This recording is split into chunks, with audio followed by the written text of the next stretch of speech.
The rain poured down in relentless sheets that evening, soaking everything in its path. The usually bustling streets had turned eerily quiet, save for the occasional splash of a car speeding by. Inside the small, dimly lit police station on the edge of town, Officer Daniels was wrapping up another uneventful shift. It was one of those nights where time seemed to drag, and the only sound in the room was the faint hum of the fluorescent lights overhead. Then, just as he reached for his coffee, the door creaked open. A gust of cold air swept through, followed by a tiny figure standing in the doorway. It was a girl, no older than 10 or 11, drenched from head to toe.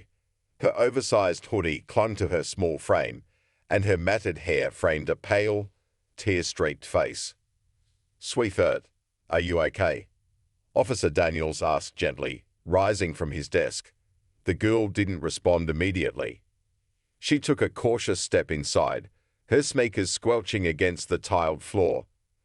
Her wide, frightened eyes darted around the room as though searching for something or someone.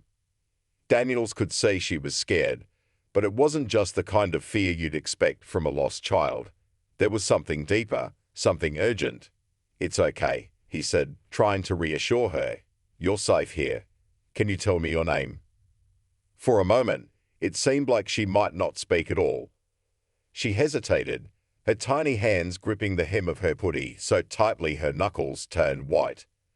And then, in a voice barely above a whisper, she said two words that made his blood run cold. "She's coming." Daniels froze, the weight of those words sinking in. The room suddenly felt heavier, as if the very air around him had changed. He crouched down to her level, his tone serious now. "Who's coming? Are you in danger?" The girl didn't answer. Instead, she glanced over her shoulder toward the door, her expression a mix of terror and urgency. Daniel's instincts kicked in. He reached for his radio, his voice steady but firm as he called for backup. Whatever was going on, he wasn't about to take any chances. As he ended the call, the girl tugged on his sleeve, her small fingers trembling. "You have to hurry," she said, her voice cracking. "She's already here." Daniels felt a chill run down his spine. Before he could ask another question, the station lights flickered, plunging the room into brief darkness. When they came back on, the girl was gripping his arm so tightly it almost hurt, her eyes fixed on the window behind him. Something or someone was out there. Daniels didn't dare turn around immediately. He could feel the weight of the girl's gaze locked on the window behind him, and the knot in his stomach grew tighter with each passing second. Finally, he forced himself to move, his head turning slowly to follow her line of sight. Outside, the rain blurred everything, the water streaming down the glass making it hard to see clearly. At first, it seemed like nothing was there. Just the dark parking lot, the occasional flash of headlights from a car on the distant road. But then, in the corner of the window, a shadow shifted. It wasn't the kind of movement caused by wind or rain. This was deliberate, purposeful. Daniels swallowed hard, his pulse quickening. "Stay here," he said, his voice low but calm, though he wasn't sure if he was trying to reassure the girl or himself. "No." The girl's grip on his arm tightened. Her eyes, wide with panic, met his. "Don't go out there. She's waiting for you." Daniels hesitated. The urgency in her voice wasn't the kind of fear you'd expect from a child scared of the dark or a stranger.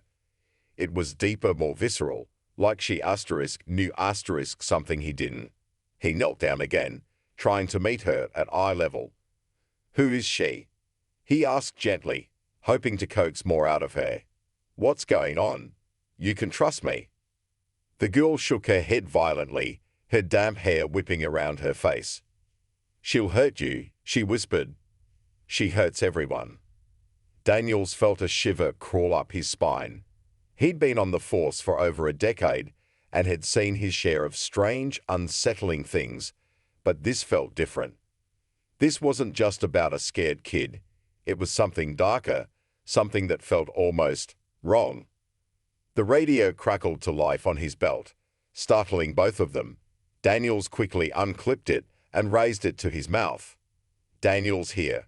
What's your ETA?" A voice crackled back, distorted by static. 10 minutes out. Everything okay?" He glanced back at the girl, who was now clinging to his sleeve like her life depended on it. "Not sure yet," he replied, keeping his voice steady. "Just hurry." The static cut off, leaving the room eerily quiet again, except for the sound of rain pounding against the windows. Daniels tried to think. He needed to keep the girl calm and figure out what was happening, but every question he asked seemed to push her closer to the edge. "What's your name?" He tried again, keeping his tone soft. She hesitated, her lips trembling. "Emily," she finally whispered. "Okay, Emily," Daniel said, offering her a small, reassuring smile. "You're safe now, I promise. No one's going to hurt you while you're here." But Emily didn't look reassured. If anything, she looked more terrified. "You don't understand," she said, her voice breaking. "She always finds me. No one can stop her." Daniels frowned. His mind raced through possibilities. Was this a case of abuse? Was someone after her? And who was this mysterious she Emily kept mentioning? "Is she someone you know?" he asked cautiously. "Someone from your family?" Emily shook her head again, her eyes darting toward the window once more. "She's not like us," she said, her voice barely audible. Daniels felt his stomach drop. "Not like us," he repeated. "What do you mean?" Before Emily could answer, the lights flickered again, this time staying off for a few seconds longer before buzzing back on. Emily let out a small whimper, pressing herself closer to Daniels. He could feel her trembling, and his protective instincts kicked into overdrive. "It's just the storm," he said, though he wasn't sure he believed it himself. "The power lines are probably getting hit by the wind." But Emily shook her head. "It's her," she whispered. "She's here." Daniels tried to push back the growing unease gnawing at him. He had to stay focused, stay rational. "Emily," he said firmly, "I need you to tell me exactly what's going on. Who is this person? Why is she after you?" Tears welled up in Emily's eyes, and for a moment, Daniels thought she might finally open up. But before she could say anything, a loud asterisk bang asterisk echoed through the station. It sounded like something or someone had slammed against the front door. Daniels instinctively reached for his sidearm, his heart racing. He pulled Emily behind him, shielding her as he moved toward the door. The glass panels rattled in their frames, but through the rain-smeared surface, he couldn't see anything or anyone.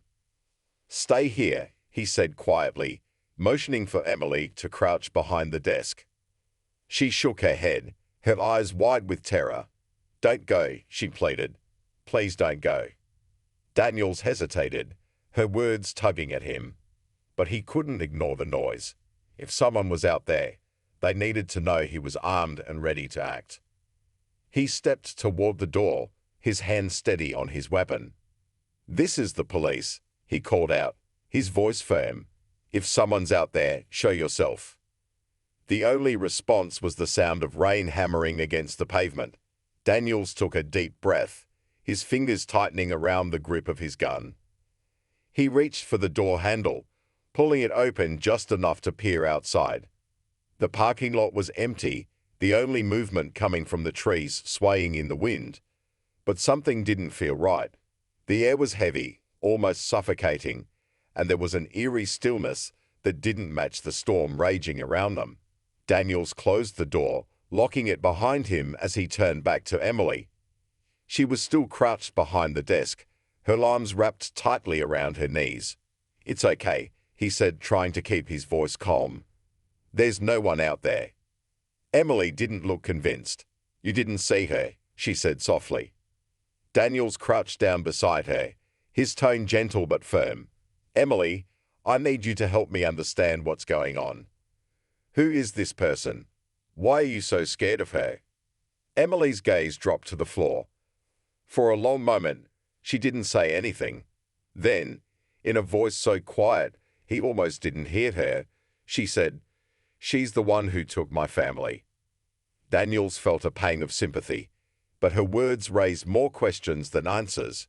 "What do you mean she took them? Where are they now?" Emily's eyes filled with tears, and she looked up at him, her expression a mix of sorrow and fear. "She made them disappear," she said, her voice trembling.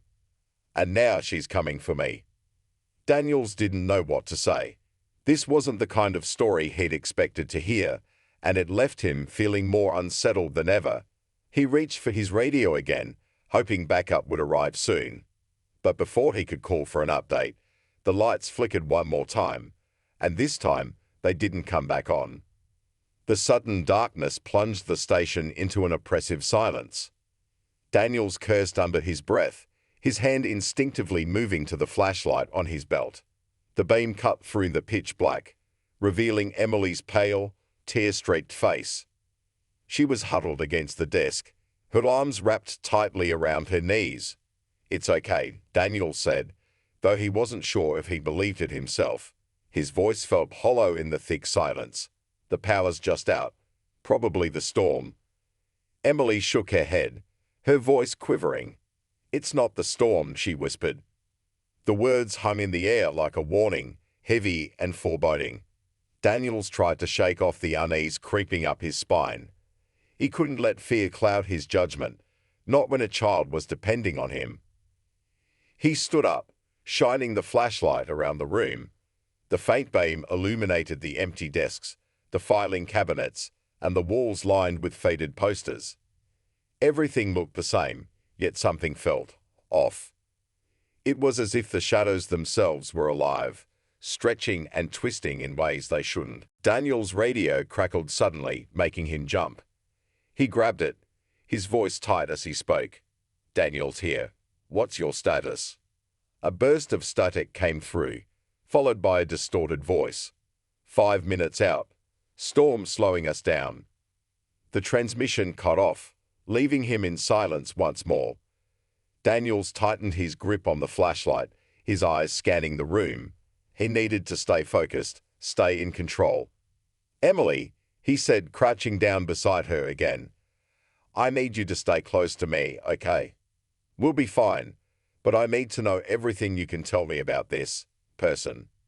Emily hesitated, her small frame trembling. "She's not a person," she said finally, her voice barely audible. Daniels frowned, his mind racing. "What do you mean?" "She's something else," Emily said, her voice breaking. "She doesn't look like us. She can look like anything." Daniels didn't know how to respond. Part of him wanted to dismiss it as the imagination of a scared child, but there was something about the way Emily spoke, something raw and real, that made him hesitate. Before he could press her further, a loud crash echoed from the back of the station. Daniel shot to his feet, his heart pounding. The noise had come from the holding cells, a part of the building that should have been empty. "Stay here," he said, his voice firm. Emily grabbed his sleeve, her eyes wide with terror. "No, don't go. It's her." Daniels gently pried her fingers away, trying to keep his voice steady. "I'll be right back," he promised. "Lock the door behind me, and don't open it for anyone except me or another officer." Emily hesitated, tears streaming down her face, but she nodded. Daniels waited until she crawled behind the desk, then moved toward the back of the station, his flashlight cutting through the darkness. The hallway leading to the holding cells felt longer than usual, the shadows seeming to close in around him. Daniels tried to focus on the sound of his own footsteps, the steady rhythm keeping him grounded. But then he heard it, a faint, shuffling noise, like something dragging across the floor. "Who's there?" he called out, his voice echoing down the hall. There was no response, but the shuffling stopped. Daniels tightened his grip on his gun, his flashlight beam darting from side to side. He reached the door to the holding area and paused, listening. The air was heavy, almost suffocating, and the faint scent of something metallic lingered. He pushed the door open slowly, the hinges creaking loudly in the silence. The holding cells were empty, just as they should have been. But the metal bench in one of the cells had been overturned, its legs bent at odd angles. Daniels stepped inside, his flashlight scanning the room. "If someone's here, show yourself," he commanded, his voice firm. For a moment, there was nothing but silence. Then, from the corner of the room, he heard it, a low, guttural whisper, barely audible but undeniably there. "Leave." Daniel's blood ran cold. The voice was unlike anything he'd ever heard, deep and raspy, almost inhuman. He swung the flashlight toward the corner, but it revealed nothing but shadows. "Who's there?" he demanded, his voice shaking despite his efforts to stay calm. The whisper came again, this time closer. "She's already inside." Daniels froze, his heart hammering in his chest. He turned back toward the hallway, his flashlight beam slicing through the darkness. "Emily." He sprinted back toward the front of the station, his boots echoing loudly against the tile floor. As he approached the desk, he called out, "Emily?" The desk was empty. Daniel's stomach dropped as he scanned the room, his flashlight darting frantically across the space. "Emily!" he shouted again, his voice cracking. A faint whimper came from the corner of the room. Daniel swung the flashlight toward the sound and found Emily crouched behind a filing cabinet, her face pale and her eyes filled with tears. "She's here," Emily whispered, her voice trembling. "I told you she'd find me." Daniels moved to her side, pulling her into a protective hug. "It's okay," he said, though he wasn't sure he believed it. "I've got you. She's not going to hurt you." But Emily shook her head, her eyes fixed on something behind him. "It's too late," she said, her voice barely audible. Daniels turned, his flashlight trembling in his hand.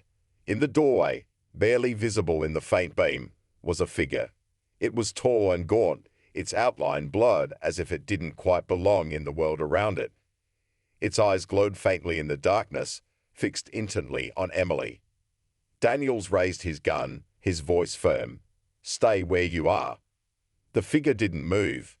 It simply stood there, its presence filling the room with an overwhelming sense of dread. Daniels tightened his grip on his weapon, his mind racing. "Emily," he said quietly, not taking his eyes off the figure, "stay behind me." The figure took a single step forward, its movements unnaturally smooth. Daniels felt his breath catch in his throat as he aimed his weapon. "I said stay back," he shouted, his voice shaking. The figure paused, its head tilting slightly as if studying him. Then, without warning, the lights flickered back on, flooding the room with harsh fluorescent light. Daniels blinked, his eyes adjusting to the sudden brightness. When he looked back toward the doorway, the figure was gone. Daniels lowered his weapon, his chest rising and falling with uneven breaths. The doorway was empty, the oppressive presence gone. But the tension in the air lingered, like a storm cloud that hadn't yet unleashed its fury. He turned to Emily, who was still crouched behind the filing cabinet, her eyes wide with terror. "It's gone," he said, though he wasn't sure if he was trying to reassure her or himself. "We're okay now." Emily shook her head, her voice barely a whisper. "She's never gone. She's just hiding." Daniels glanced around the room, his flashlight beam bouncing off the walls. Everything looked the same, but it didn't feel the same. It was as if the space itself had changed, warped by whatever had been there. He needed answers, and he needed them fast. Backup was still minutes away, and he didn't know how much time they had left. "Emily," he said, crouching down in front of her, his voice steady despite the fear clawing at his chest. "You have to tell me everything. Who is she? What does she want from you?" Tears streamed down Emily's face, her hands trembling as she clutched the edge of her hoodie. "She's been following me for as long as I can remember," she said, her voice cracking. "She watches, waits. She makes people disappear." Daniel's mind raced. Was this some kind of stalker? A predator.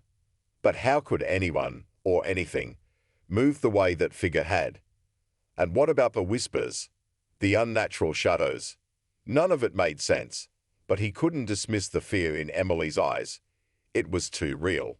Why you? He pressed. Why is she after you? Emily hesitated, her gaze dropping to the floor. Because I ran away, she said finally. I wasn't supposed to leave. Daniels frowned. Leave from where? She shook her head, her voice trembling. I can't tell you. If I do, she'll hurt you too. Before Daniels could respond, the lights flickered again, plunging the room into momentary darkness.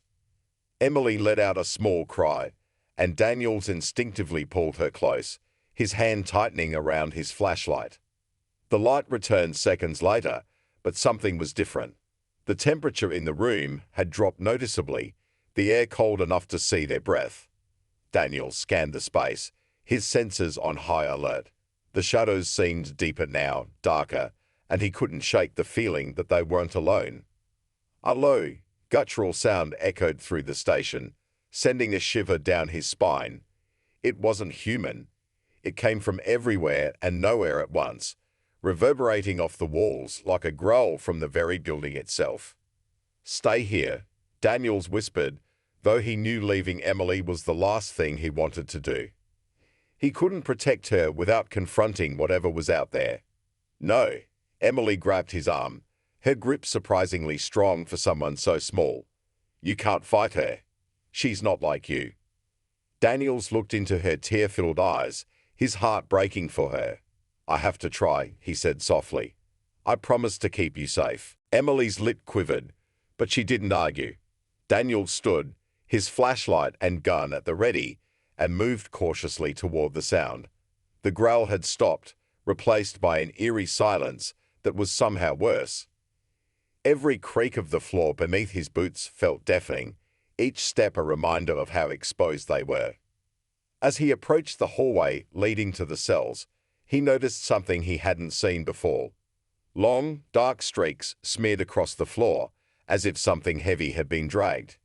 The streaks led back toward the cells, disappearing into the shadows. Daniel's grip on his flashlight tightened as he followed the trail. The beam of light shook slightly in his hand, but he forced himself to stay steady.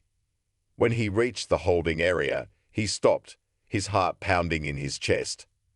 The overturned bench from earlier had been moved. It now rested upright in the center of the cell, and something was carved into the metal surface. Daniel stepped closer, his flashlight illuminating the crude markings. They weren't words, at least, not in any language he recognized. The symbols were jagged, chaotic, and they seemed to pulse faintly, as if alive. A sudden sound behind him made him spin around, his gun raised.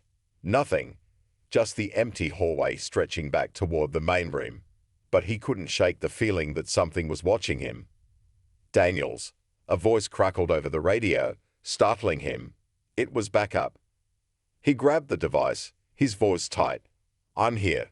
Where are you? Just pulling into the lot, the officer on the other end replied.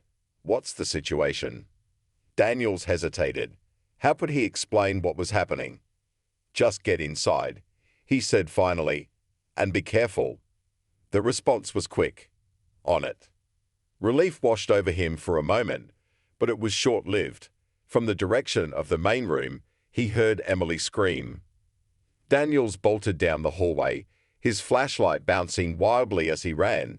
When he reached the main room, his heart stopped. Emily was gone.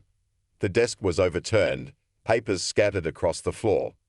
The window that had once shown only rain and darkness now revealed something else. A figure stood just beyond the glass, its features obscured by the shadows.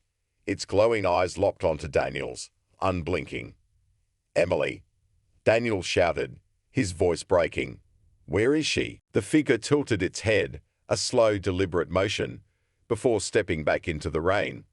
Daniels sprinted to the door, throwing it open, but the parking lot was empty.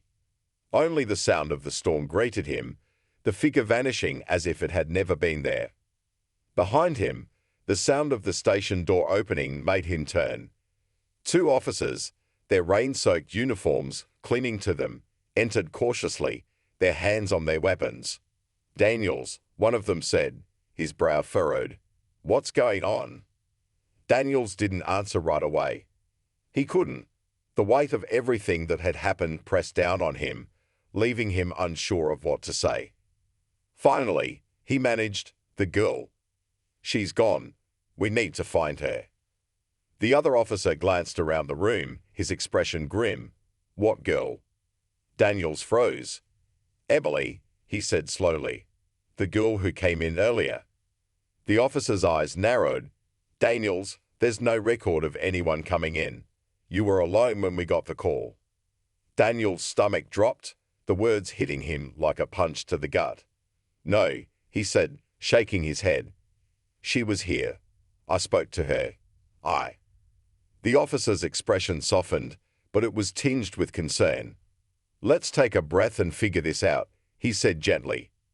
Daniels opened his mouth to argue, but stopped when he noticed something on the floor, a small, damp hoodie. Emily's hoodie. He picked it up, his hands shaking. Whatever was happening wasn't over. If anything, it was just beginning. Daniels stared at the small, damp hoodie in his hands, his mind racing. The officers exchanged uneasy glances, clearly unsure of what to make of his behavior. He could feel their doubt, their hesitation, but he didn't have time to explain. Emily was out there. He could feel it in his gut, and she was in danger. "I need to check the footage," Daniels said abruptly, his voice firm as he turned toward the station's security room. The officers followed him, their boots echoing against the tiled floor. Daniels pushed through the door, his hands shaking slightly as he logged into the system. The screen flickered to life, showing the grainy black and white feed from the station's cameras. "Let's start with when she came in," Daniels muttered, rewinding the footage to earlier that night. The storm had already begun, the parking lot bathed in shadows and streaks of rain. He froze the video at the exact moment he remembered Emily walking through the front door. But the screen showed something else entirely. The door had opened, rain spilling onto the tile, but no one entered. The room remained empty, the desk unoccupied. Daniels felt a chill creep up his spine. "No, that's not right," he said, his voice cracking. One of the officers leaned in, his brow furrowed. "Daniels, there's nothing there. Are you sure?" "I know what I saw." Daniels snapped, slamming his fist on the desk. The other officer took a step back, his expression cautious. Daniels fast-forwarded through the footage, his eyes glued to the screen. The moments replayed in his mind. Emily's terrified face, her trembling voice, the way she clung to his sleeve. None of it made sense. How could she not be there? And then, as he scanned the video, something caught his eye. A faint shadow, barely visible, moved across the frame. It wasn't shaped like a person, more like an amorphous blur that slithered along the edges of the room. "There." Daniels pointed at the screen, his heart pounding. "Do you see that?" The officers leaned closer, their faces pale. The shadow moved unnaturally, darting from corner to corner, almost as if it was searching for something or someone. "What the hell is that?" one of the officers whispered, his voice shaky. Daniels didn't answer. He couldn't. His mind was racing, piecing together fragments of a puzzle that refused to fit. He rewound the footage again, this time focusing on the hallway leading to the cells. The shadow appeared there too, hovering near the doorway before slipping out of frame. Suddenly, the screen went black. Daniels cursed, jabbing at the keyboard. No, don't do this now." The other officer checked the equipment, his hands fumbling with the cables. "Everything's connected. It's not on our end." Before Daniels could respond, the radio crackled to life. "Unit 3, come in. We've got a report of a missing child near your location." Daniels grabbed the radio, his voice urgent. "What's the description?" There was a pause before the dispatcher replied. "Female, approximately 10 years old, wearing a pink hoodie." Last seen near Route 9. Daniel's blood ran cold. Emily. I'm heading out, he said, shoving the radio into his pocket. Wait, one of the officers called after him. You're not going alone. Daniels didn't stop. He pushed through the station doors, the storm hitting him like a wall. The rain was relentless, soaking him instantly as he climbed into his cruiser. His hands trembled as he gripped the wheel, his mind replaying the dispatcher's words. He tore out of the parking lot, the wipers struggling to keep up with the downpour. Route 9 was a stretch of road surrounded by dense woods, the kind of place where it was easy to disappear. Daniel's stomach churned at the thought. As he drove, his headlights cut through the darkness, illuminating the rain-soaked pavement. His eyes scanned the road and the edges of the forest, searching for any sign of movement. The air felt heavy, oppressive, as if the storm itself was watching him. And then he saw it. A figure stood in the middle of the road, its back turned to him. It was small, childlike, wearing a pink hoodie. Daniel slammed on the brakes, the cruiser skidding to a stop mere feet from the figure. Emily, he shouted, throwing the door open and stepping into the rain. The figure didn't move. Daniels approached cautiously, his heart pounding in his chest. The closer he got, the more he realized something was wrong. The hoodie was soaked, clinging to the figure's frame, but it was too still, too lifeless. Emily? He said again, his voice trembling. As he reached out, the figure turned. It wasn't Emily. Its face was pale and featureless, its eyes dark voids that seemed to pull him in. Daniel stumbled back, his breath catching in his throat. The figure tilted its head, a slow, deliberate motion, before stepping closer. Daniel scrambled for his gun, his fingers slipping on the wet grip. "What do you want?" he shouted, his voice barely audible over the storm. The figure didn't answer. Instead, it raised an arm, pointing toward the woods. Daniels followed its gesture, his flashlight beam cutting through the rain. In the distance, through the trees, he saw a faint light. It flickered like a candle, swaying gently in the storm. Daniels turned back to the figure, but it was gone, leaving only the empty road behind. His instincts screamed at him to get back in the car, to call for backup and wait. But something about the light drew him in, a pull he couldn't resist. He stepped off the road, his boots sinking into the muddy ground as he moved toward the trees. The woods were darker than he expected, the canopy blocking out what little light the storm allowed. The flashlight barely penetrated the thick shadows, but the flickering glow guided him forward. As he approached, the light grew brighter, its warm glow contrasting sharply with the cold rain. Daniel's heart raced as he reached a small clearing. In the center stood Emily, but she wasn't alone. Daniels froze at the edge of the clearing, his breath catching in his throat. Emily stood in the center, her small frame illuminated by the strange, flickering light that seemed to come from nowhere. Her face was pale, streaked with rain and tears, but she wasn't alone. A tall figure loomed behind her, its shadowy form shifting unnaturally, as if it were more smoke than flesh. "Emily," Daniels called, stepping forward, his flashlight trembling in his hand. Emily turned to face him, her wide, terrified eyes locking onto his.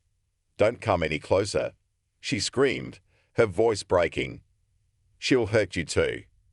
Daniels hesitated, his instincts warring with his need to protect her. The figure behind her moved, its faceless head tilting in a way that made Daniel's stomach churn. It raised an elongated arm, pointing directly at him. "What do you want?" Daniels demanded, his voice firm despite the fear clawing at him. "Let her go." The figure didn't respond, but the light around them dimmed, the clearing plunging into near darkness. Emily's sobs grew louder, her small hands covering her ears, as if trying to block out a sound only she could hear. Daniels took another step forward, his gun drawn. "I said, let her go." The figure let out a low, guttural sound that reverberated through the clearing, shaking Daniels to his core. The air grew colder, each breath forming a visible cloud. Then, without warning, the figure vanished. One moment it was there, towering over Emily, and the next it was gone, leaving only the flickering light and the sound of the storm. Emily collapsed to her knees, her cries breaking through the silence. Daniels rushed to her, his flashlight sweeping the clearing for any sign of the figure. But there was nothing. "Emily," he said, kneeling beside her, "it's okay. You're safe now." She shook her head violently, her voice a desperate whisper. "No, she's not gone. She never leaves. She's in me now." Daniel's heart sank as he looked into her tear-filled eyes. There was something different about her, a shadow lurking just beneath the surface. Before he could respond, a sharp pain shot through his chest, forcing him to stagger back.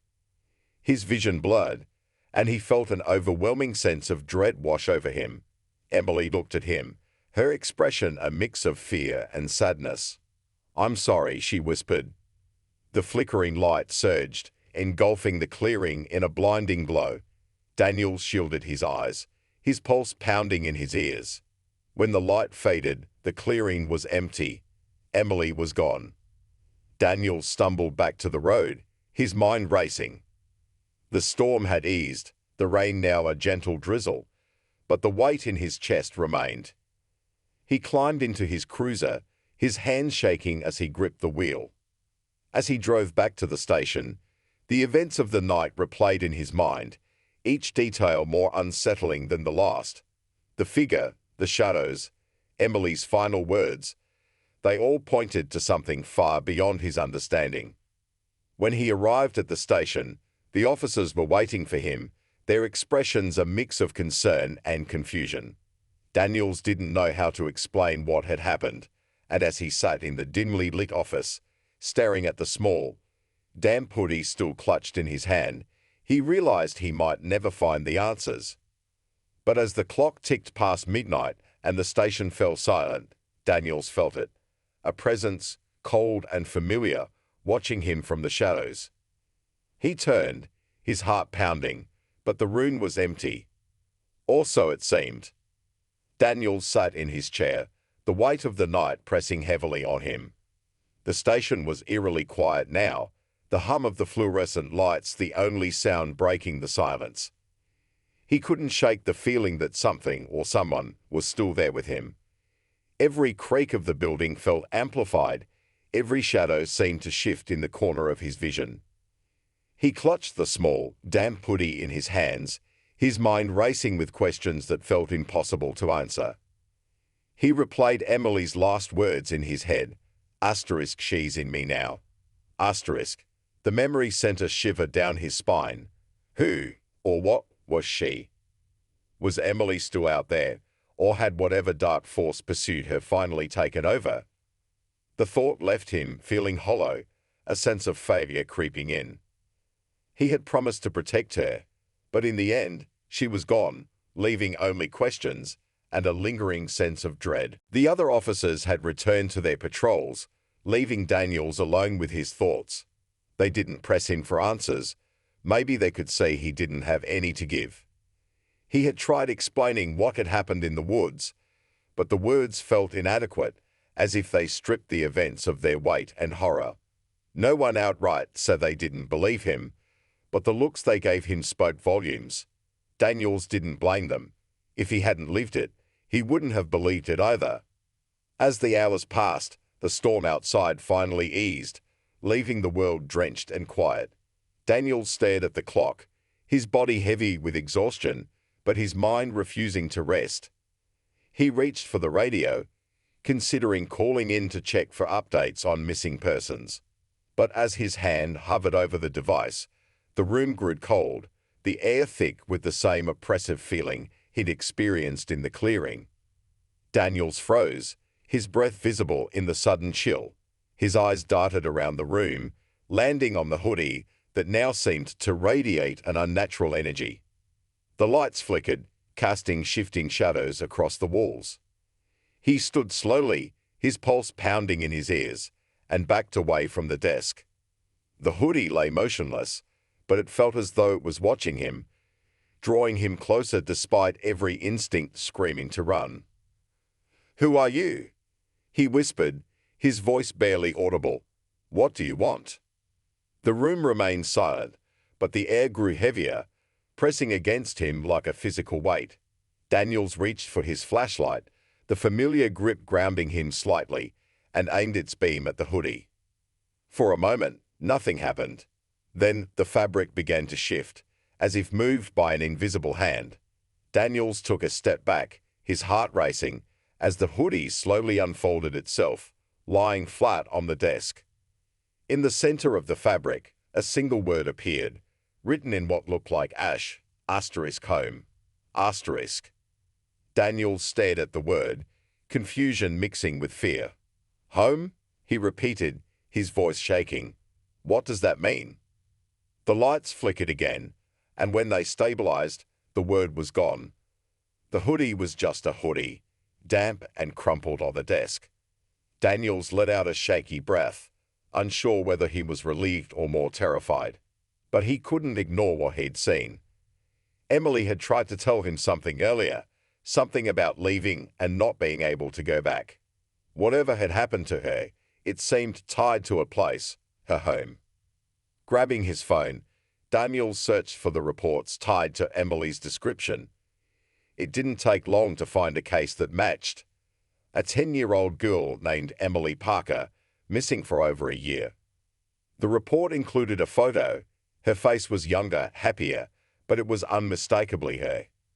The case file mentioned a rural property on the outskirts of town, the last place she'd been seen. Daniels hesitated. Every rational part of him screamed that he should call it in, let someone else handle it. But he knew he wouldn't. He couldn't. He owed it to Emily to see this through, no matter where it led. Grabbing his keys, he slipped the hoodie into his bag and headed for the door. The drive to the Parker property was uneventful, the storm clouds giving way to a pale pre-dawn sky. The house came into view, a dilapidated structure surrounded by overgrown weeds and a rusted fence. It looked abandoned, the windows shattered, and the roof sagging under years of neglect. But as Daniels stepped out of the car, that familiar, oppressive cold returned, wrapping around him like a shroud. He approached the house cautiously, his flashlight cutting through the early morning haze. The door creaked open with a light push, revealing an interior as decayed as the exterior. Dust coated every surface, and the air smelled of mildew and rot. Daniels called out, his voice echoing through the empty space. "Emily, are you here?" Silence. Then, faintly, the sound of a child's laughter echoed from upstairs. Daniel's stomach tightened as he gripped his flashlight and gun, his footsteps slow and deliberate as he climbed the creaking staircase. The laughter grew louder, more distinct, leading him to a room at the end of the hall.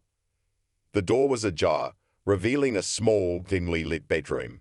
A single candle flickered on a nightstand, casting long shadows across the walls. In the center of the room sat Emily, her back to him, clutching a worn stuffed animal. Her pink hoodie was dry now, and she seemed calm, almost serene. "Emily," Daniel said softly, lowering his gun. "It's me. I'm here to help." She didn't turn around. "You shouldn't have come," she said, her voice eerily calm. "She doesn't like visitors." "Who?" Daniels asked, stepping closer. "Who doesn't like visitors?" Before Emily could answer, the room grew icy, the candle's flame extinguishing with a hiss. Darkness engulfed them, and Daniels heard the same guttural sound from the woods, closer now, more menacing. He shone his flashlight toward Emily, but she was gone. In her place stood the figure, its shadowy form towering over him. Daniel's breath caught as the figure reached out, its hand stopping just inches from his chest. But instead of attacking, it pointed to the nightstand. The candle flickered back to life, illuminating a faded photograph lying on the wood.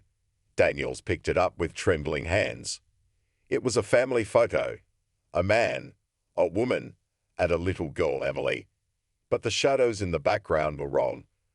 They weren't shadows at all. The same figure loomed behind the family, its presence barely noticeable unless you were looking for it. She's always been here, Emily's voice whispered from the darkness. She doesn't let anyone leave. Daniels turned, but the room was empty again. The figure, the cold, even the candlelight, they were gone. He was alone, the photo still clutched in his hand. When he stepped outside, the sun was rising, casting the world in a soft golden light. The oppressive feeling had lifted, replaced by an eerie calm. Daniels looked back at the house, its broken windows glinting in the morning light, and felt a strange sense of finality. Back at the station, he filed his report, leaving out the parts no one would believe. The case remained unsolved, but Daniels knew the truth. Emily wasn't coming back, and whatever haunted her was far beyond his understanding. As he left the station that evening, he glanced at the hoodie, now folded neatly on his desk. For a moment, he thought he saw a shadow move across the fabric. But when he blinked, it was gone.